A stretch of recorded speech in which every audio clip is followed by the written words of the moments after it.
Hello అందరికీ, welcome to my channel. ఈరోజు మన కిచెన్లో రొయ్యల పులావ్ ఎలా చేసుకోవాలో చూద్దాం.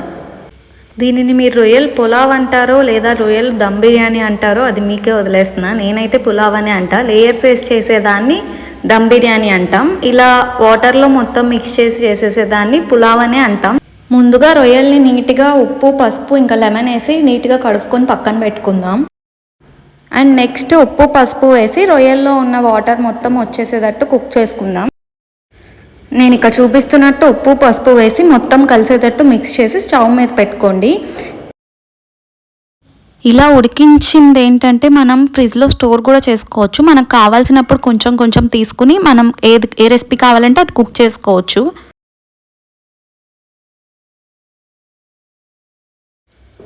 నేను ఇక్కడ చూపిస్తున్నట్టు ఇలా వాటర్ వస్తాయి రొయ్యల్లో నుంచి.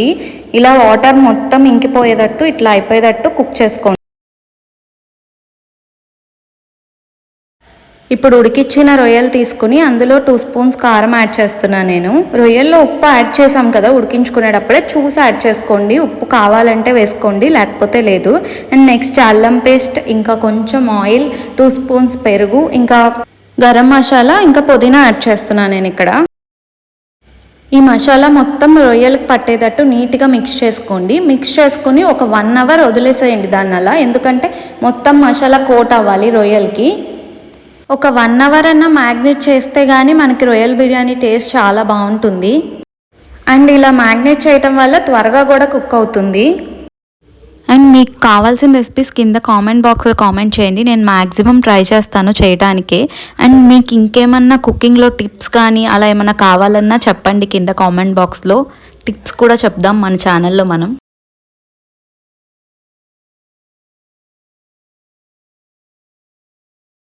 ఇలా నీట్గా మొత్తం కలుపుకోండి, మొత్తం ఆ రొయ్యకి కోట్ అయ్యేటట్టు.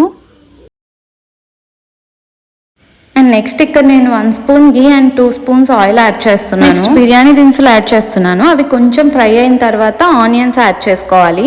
ఆనియన్స్ కూడా ఫ్రై అయిన తర్వాత నేను పచ్చిమిర్చి యాడ్ చేస్తున్నాను. చాలామంది తెలియక రొయ్యల పులావ్ చాలా పెద్ద ప్రాసెస్ అనుకుంటారు. నేను చెప్పే ఈ స్టెప్స్లో ఫాలో అవ్వండి, చాలా ఈజీగా అయిపోతుంది.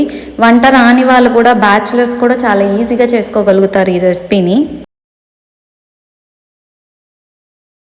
నెక్స్ట్ కొంచెం సాల్ట్ యాడ్ చేస్తున్నాను. మీరు చూసుకొని వేసుకోండి, ఎందుకంటే రొయ్యల్లో మనం ముందు ఉడికించేటప్పుడు సాల్ట్ యాడ్ చేసాం కదా, కొంచెం చూసుకుని యాడ్ చేసుకోండి సాల్ట్. నెక్స్ట్ అల్లం వెల్లుల్లి పేస్ట్ యాడ్ చేస్తున్నాను. అది కొంచెం పచ్చివాసన పోయే వరకు ఫ్రై చేసుకోండి, ఎందుకంటే అది పచ్చి పచ్చిగా ఉంటే అసలు కర్రీ టేస్ట్ కూడా బాగోదు. నెక్స్ట్ పుదీనా వేస్తున్నాను నేను ఇక్కడ. పుదీనాను కూడా నీట్గా ఫ్రై చేసుకోండి.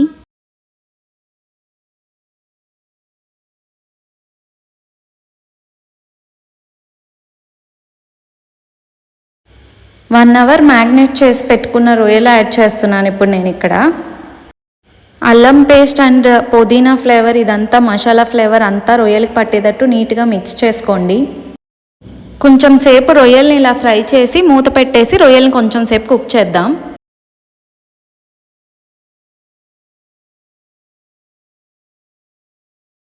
చూడండి ఇక్కడ ఆయిల్ పైకి తేలుతుంది, అంటే మన రొయ్యలు కుక్ అయిపోయినట్టే.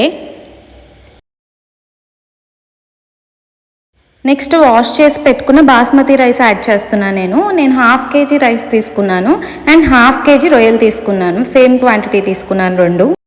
నేను రైస్ ముందు ఎందుకు యాడ్ చేశానంటే, వాటర్ ముందు వేస్తాం కన్నా రైస్ ముందు వేస్తే రైస్ బ్రేక్ అవ్వకుండా నీట్గా వస్తుంది. మనకు ఆ మసాలా మొత్తం రైస్కి కూడా నీట్గా పడుతుంది. అందుకని నేను ముందు రైస్ యాడ్ చేశాను. అండ్ పక్కన నేను వాటర్ హీట్ చేసుకొని పెట్టుకున్నాను.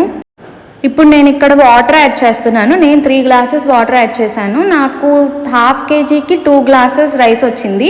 2 గ్లాసెస్ రైస్కి నేను 3 గ్లాసెస్ వాటర్ యాడ్ చేస్తున్నాను. 1 గ్లాస్ రైస్కి 1.5 గ్లాస్ వాటర్ యాడ్ చేస్తున్నా.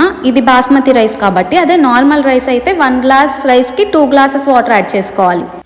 మూతకి నేను అక్కడ లవంగం పెట్టాను, ఆవిరిపోకుండా ఉంటుందని.